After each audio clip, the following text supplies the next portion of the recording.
Selamat malam. Bertemu kembali dalam renungan malam edisi hari Jumat tanggal 27 Maret 2026. Kembali bersama dengan saya Penetua Milkawati. Doa dan harapan saya, semoga saudaraku sekalian dalam kesehatan, kekuatan, serta perlindungan daripada Tuhan kita Yesus Kristus. Nas firman Tuhan yang akan kita renungkan bersama-sama dalam renungan malam pada edisi kali ini terdapat dalam Filipi 1 ayat 21 hingga ayatnya yang ke-30. Namun pada kesempatan ini saya hanya akan mengambil 2 ayat saja pada bagian firman Tuhan pada malam hari ini, yaitu pada bagian ayatnya yang ke-21 dan ayatnya yang ke-22. Yang akan saya bacakan bagi kita demikian bunyi firman Tuhan. Karena bagiku hidup adalah Kristus dan mati adalah keuntungan. Tetapi jika aku harus hidup di dunia ini, itu berarti bagiku bekerja memberi buah. Jadi mana yang harus kupilih? Aku tidak tahu. Saudaraku yang terkasih di dalam Tuhan kita Yesus Kristus. Kitab Filipi ini ditulis oleh Rasul Paulus, dilatar belakangi karena saat itu Rasul Paulus ingin berterima kasih kepada jemaat di Filipi, karena jemaat di Filipi telah membantu pelayanan Rasul Paulus. Dan juga kitab Filipi ini juga terkenal sebagai kitab penjara, karena pada saat itu Rasul Paulus sedang dipenjara ketika menulis surat Filipi ini kepada jemaat di Filipi. Juga surat kitab Filipi ini terkenal juga sebagai suatu kitab sukacita, karena di dalamnya banyak ungkapan sukacita daripada Rasul Paulus itu sendiri. Kita mengenal dan mengetahui bahwa Rasul Paulus ini adalah seorang rasul. Dia seorang rasul yang rendah hati, seorang rasul yang sabar, tabah menghadapi setiap cobaan di dalam dia menghadapi pergumulan di masa-masa dia memberitakan firman Tuhan. Seperti pada firman-Nya pada ayatnya yang ke-21 dan ke-22 yang tadi saya bacakan, bahwa Rasul Paulus menganggap suatu kematian itu adalah keuntungan baginya. Karena mengapa Paulus menganggap kematian adalah keuntungan? Karena kematian bagi Paulus di mana dia akan bertemu dengan Tuhan Yesus Kristus. Tetapi jika dia harus hidup di dunia ini, berarti itu Paulus harus bekerja menghasilkan buah, memberitakan kabar sukacita mengenai Tuhan Yesus ke seluruh dunia dan kepada semua orang. Bapak Ibu yang terkasih di dalam Tuhan kita Yesus Kristus. Di sini Paulus mengajarkan kepada kita supaya kita senantiasa bersukacita di dalam Tuhan. Dan kalau kita melihat bahwa sukacita di dalam Tuhan ini sangat berbeda dengan sukacita yang ada di dunia ini.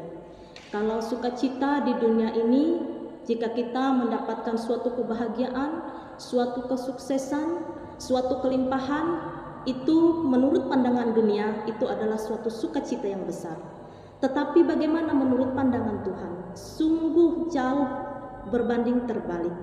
Menurut pandangan Tuhan, sukacita itu bukanlah suatu keberhasilan, bukanlah suatu kemewahan atau sukacita-sukacita yang mendatangkan kebahagiaan bagi tubuh jasmani kita.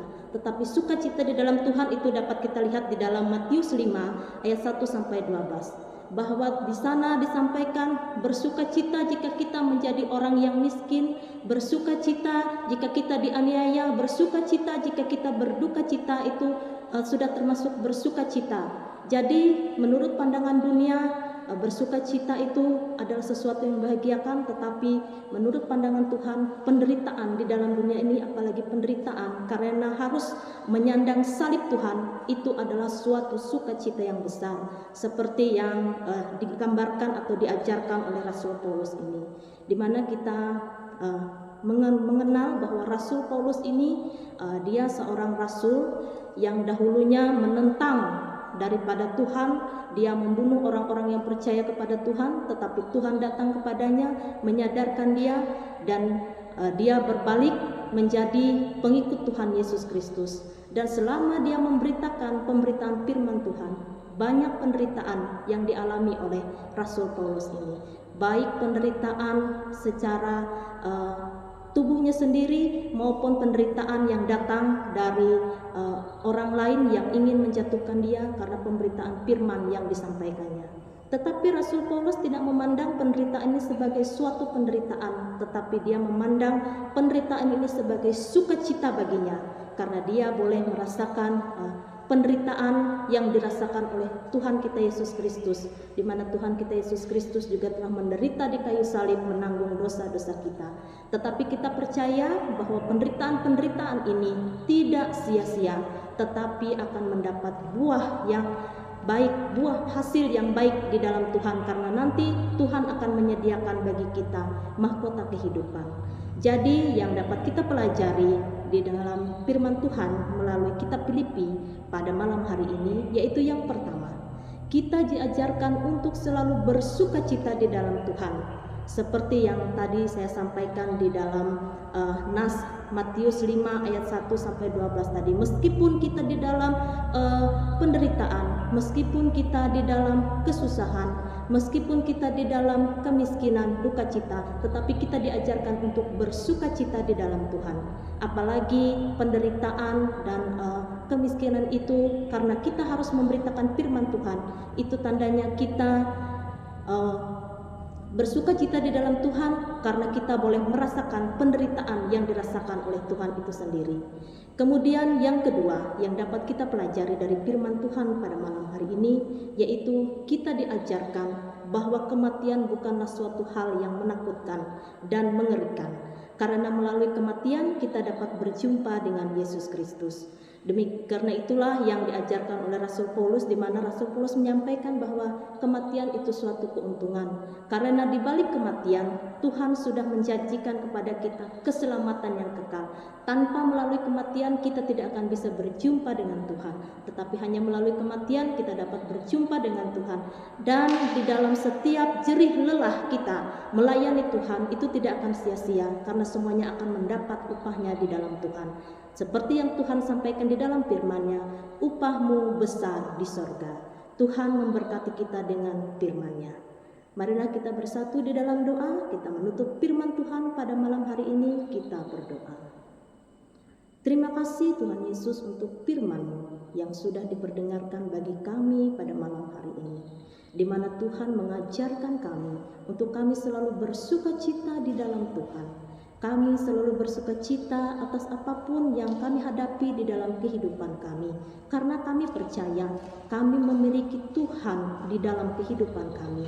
Ajarkanlah kami selalu agar kami dikuatkan iman kami, percaya kami hanya kepada Tuhan kami Yesus Kristus.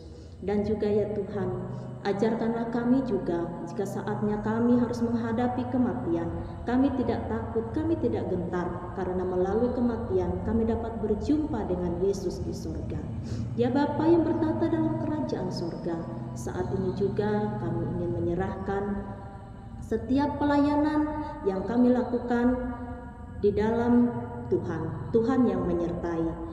Dan kami percaya setiap jerih lelah di dalam pelayanan tidak akan sia-sia, melainkan Tuhan akan memberikan upah yang besar. Terima kasih ya Tuhan, terima kasih. Kami menyerahkan seluruh hidup kami hanya ke dalam tangan-Mu. Ampuni segenap dosa dan salah kami. Kiranya kehendak Tuhan yang terjadi atas seluruh hidup kami dan bukan kehendak kami yang jadi. Di dalam dan oleh Yesus Kristus kami berdoa serta mengucapkan syukur. Amin. Demikianlah renungan malam untuk kita pada malam hari ini. Bertemu kembali dalam renungan malam edisi selanjutnya. Tuhan Yesus memberkati. Shalom.